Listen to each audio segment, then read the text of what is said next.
Okay, everybody, thank you for watching this. I told you you needed to watch it before you got to class today, so hopefully that is exactly what you did, and you aren't watching it on the way to class on your phone and tripping and falling over people. We don't want that. We want to be safe. All right, so today in class, we're going to be discussing the agricultural and changes that happened in Georgia after World War II, after World War I, and the Great Depression, and the boll weevil, and the Dust Bowl, and all that kind of nasty stuff happened as we move into more contemporary examples of what agriculture is like in Georgia. Because even though we live in the big city, most of Georgia is still very rural. So we'll talk a little bit about that today.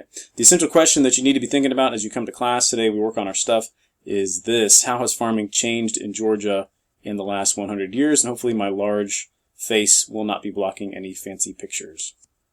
Prior to World War II, we spent a lot of time talking about that.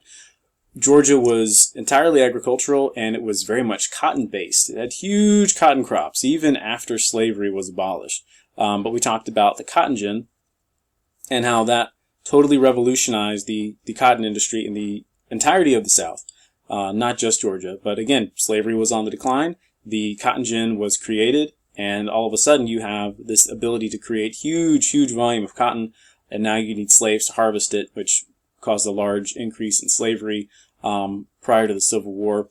And either you were a plantation owner and you had many slaves, or you were a poor farmer.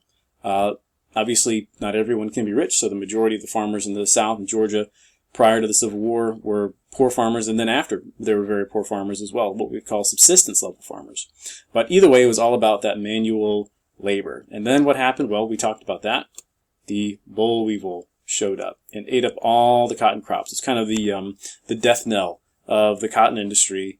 Well, that's kind of extreme. Cotton's still around today, but the boll weevil dealt a huge blow to the cotton industry in the South after it had already been dealt a huge blow with the abolition of slavery. After World War II, the word we use is mechanization. The South mechanized its agriculture, which of course means transformers.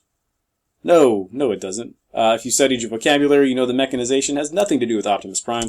It has to do with this kind of thing right here, which you might actually see today. If you're ever driving down 75, 85, heading to Savannah or Florida or wherever, and you enter into the rural parts of Georgia, which is really everywhere except for the Atlanta area and a few other cities, you might see one of these off to the side of the road.